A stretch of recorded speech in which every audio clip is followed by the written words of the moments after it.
Welcome to part 2 of my new series about Softube's Modular. After some short comments on the file management, I'm going to talk about control voltage, gate, trigger, MIDI handling and audio signals in this part. I mentioned it already in part 1. The Modular hasn't got a file management, a preset management of its own, and we have to use the functionality of our DAWs to save and load presets.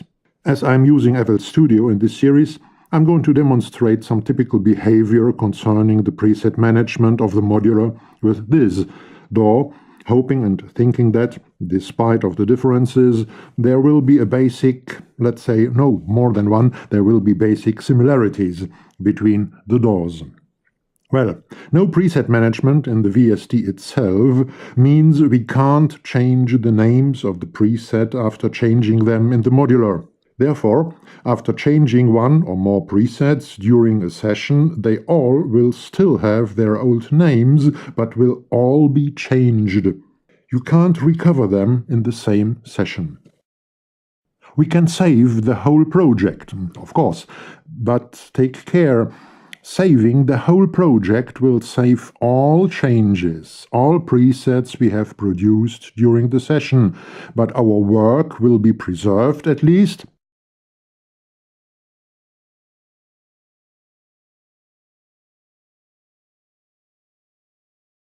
But we can't use the new patch we have made or the changed factory preset in other projects that way. By the way, when you delete the track which contains the Modular, or when you start the DAW anew and load the Modular into your DAW, you will always get back the factory presets again.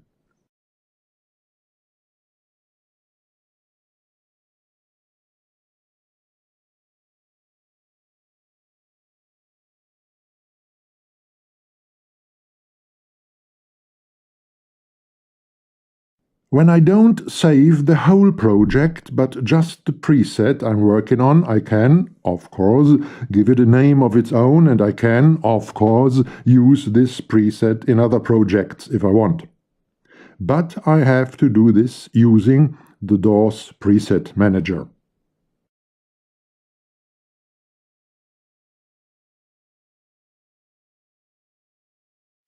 The saved preset will be available from the external section of the Synths preset list.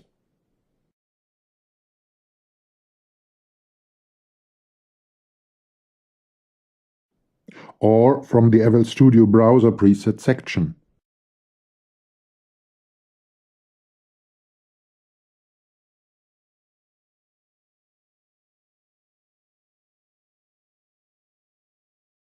And of course, the changed and saved preset is also lurking behind the name of the factory preset I have changed in the VST. So it is 2 times in the list, under external and under its old name.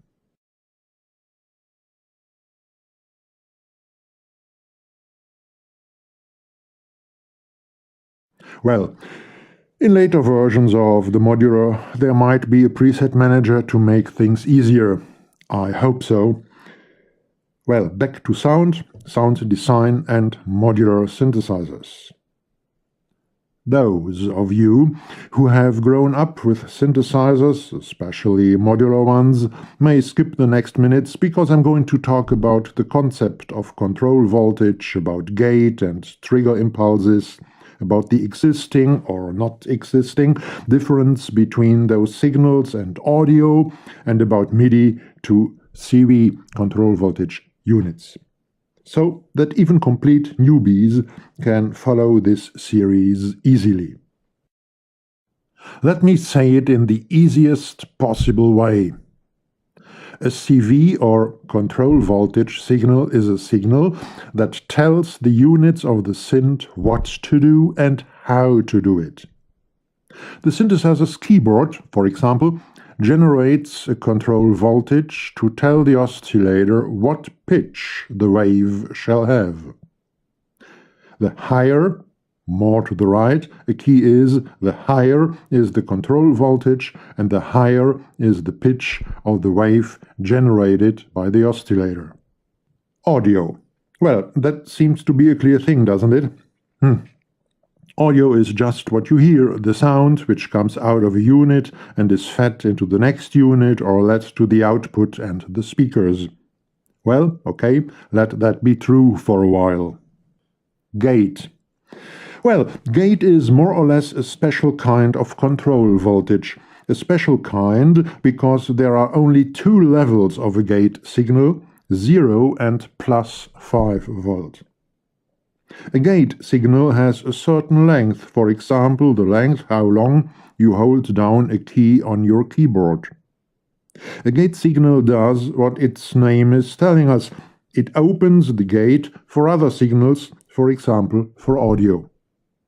And again, let that be true for a while. Trigger. A trigger signal is another special kind of control voltage. It is a very short impulse. You can use it, for example, to initiate processes and make other units start doing their work. You can also use it for reasons of synchronizing processes, for example, your DAW and an LFO or a sequencer in your SoftSynth. Let me show the functions of CV, gate and trigger using Softube's Modular.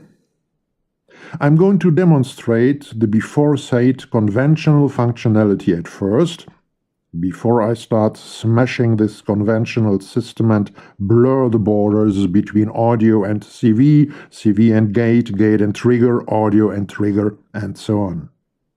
But let me be nice and peaceful at first. The MIDI to CV module delivers control voltage signals. I'm going to talk about the details of this module in a minute or two, or 3 or 4 or 5, but for now I'm interested only in a special control voltage called note. This control voltage has the standard 1 volt per octave characteristic and is normally used to tell the oscillator what pitch it shall deliver. Therefore, I connect it to one of the CV inputs of the oscillator. I play some notes on my MIDI controller keyboard, but, of course, I don't hear anything. I must connect the audio output of the oscillator to the audio output of the SoftSynth to hear something. I do so.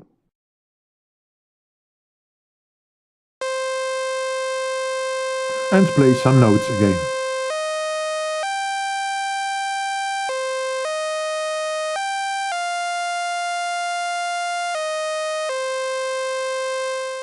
Well, the 1 volt per octave characteristic of the control voltage does its work.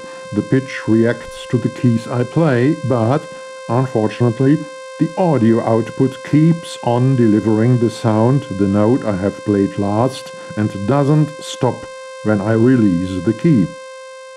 Okay, sounds like a typical task for a gate signal, and indeed it is. But feeding the gate signal directly into the oscillator doesn't bring the wanted result. The plus 5 volt of the gate signal, when I press a key, makes the oscillator change the pitch, as these 5 volts are simply added to the control voltage the keyboard delivers. It influences the pitch, but not the volume. Volume? Aha! Volume means amplifier. I engage an amplifier unit, therefore, disconnect the oscillator from the main output and feed the audio signal into the amplifier and from the amplifier to the main output. But now it's even worse than before, as I don't hear anything.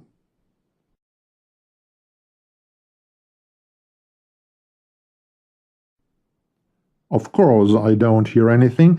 The gate signal is still connected to the oscillator and not to the amplifier.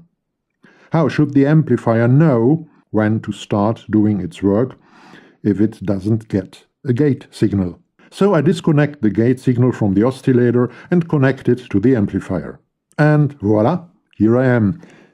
I hear sound only when I press some keys and only as long as there is a key pressed down.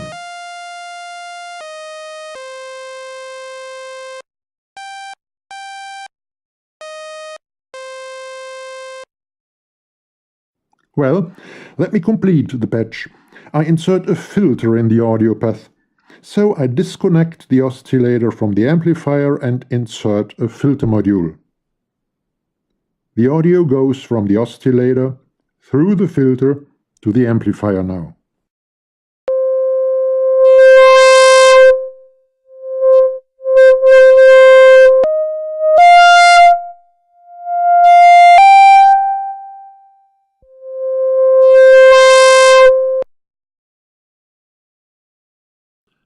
And at last, I add an envelope to shape the volume the amplifier delivers.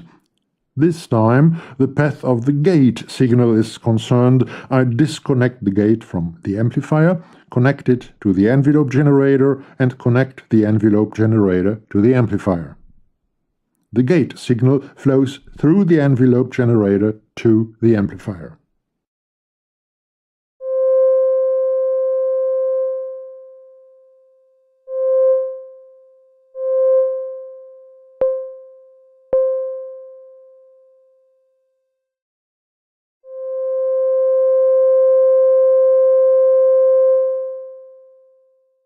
Alright, I demonstrated CV signals with a 1 volt per octave characteristic, gate signals and, of course, audio signals.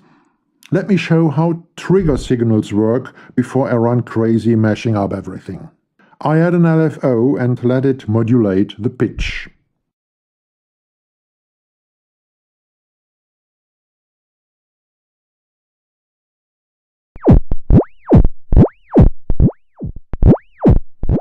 I hit 2 keys and I do it quickly.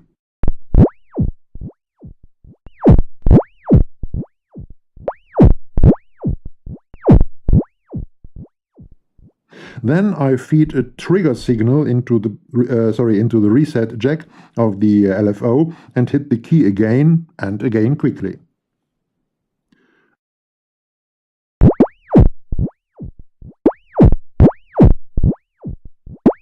The trigger signal lets the LFO always start at the beginning of a cycle, always anew when I hit a key, when a MIDI note on signal comes in. Here again the difference with and without the trigger signal.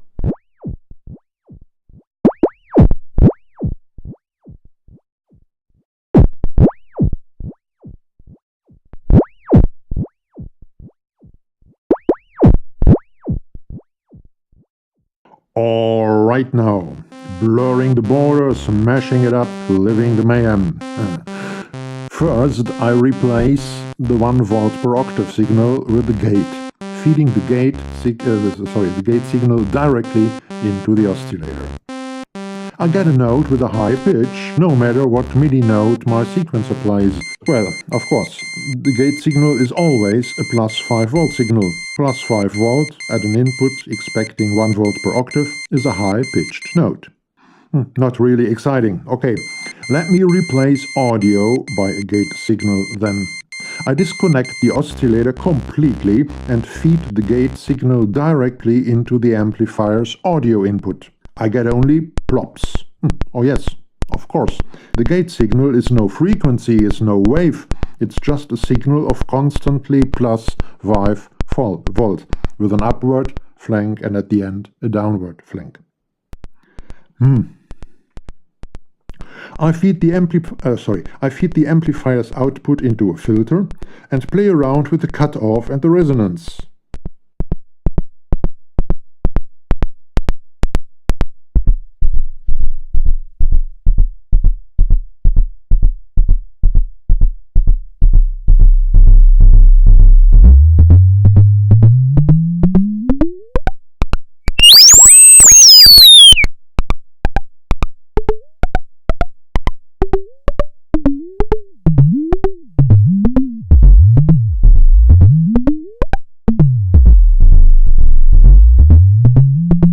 Well, already a little bit more interesting.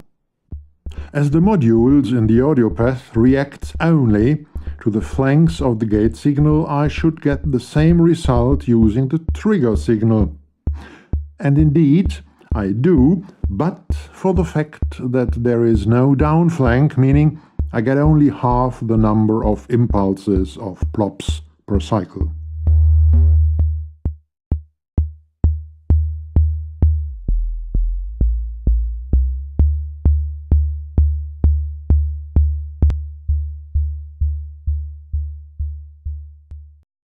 But let me think and act the other way around.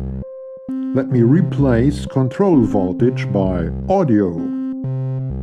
I feed the amplifier's output into the control voltage input of the filter's cutoff frequency and do the same with the filter's resonance.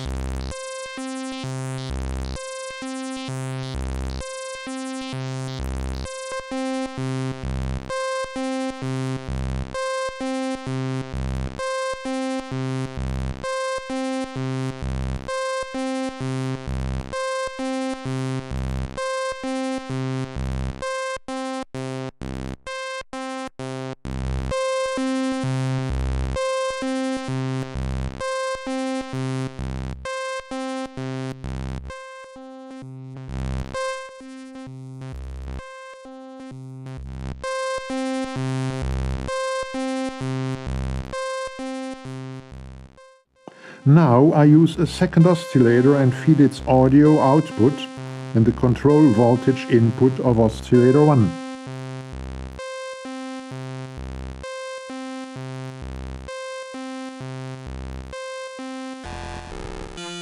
I get frequency modulation and play around a little with different frequency relations and different waveforms.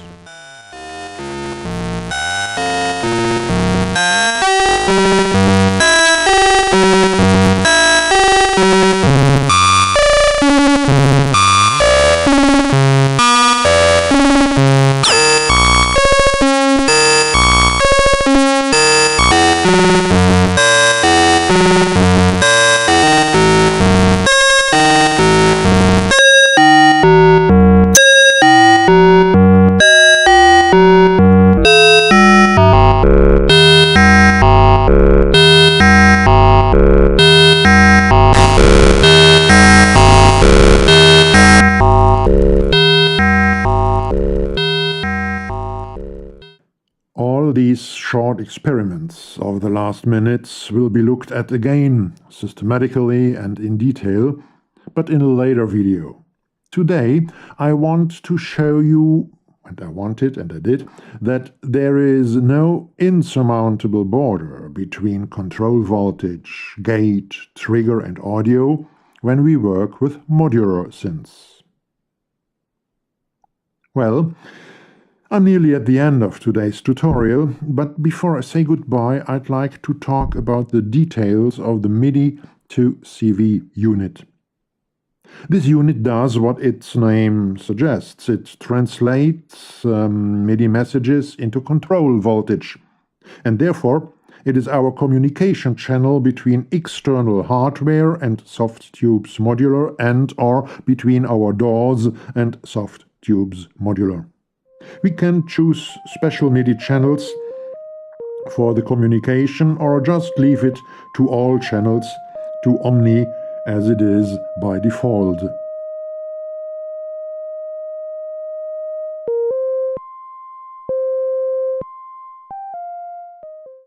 We can make the unit transpose the incoming MIDI notes from 2 octaves down to 2 octaves up.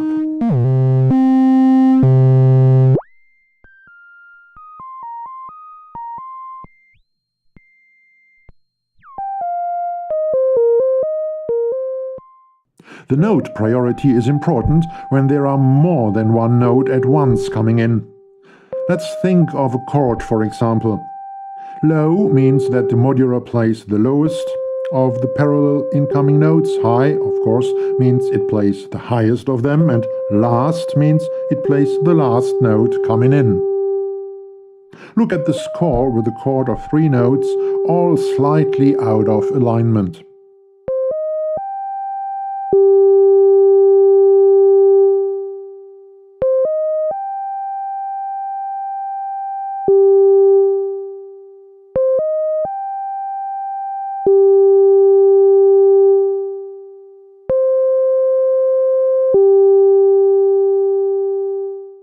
We have already talked about note, gate and trigger. Mod wheel and pitch bend and aftertouch and velocity are self-explanatory. Volume adds up to 5 volt control voltage when it receives MIDI CC7 messages, MIDI volume messages. I can, of course, feed in these MIDI messages everywhere I want and use them to modulate every parameter which has an input jack.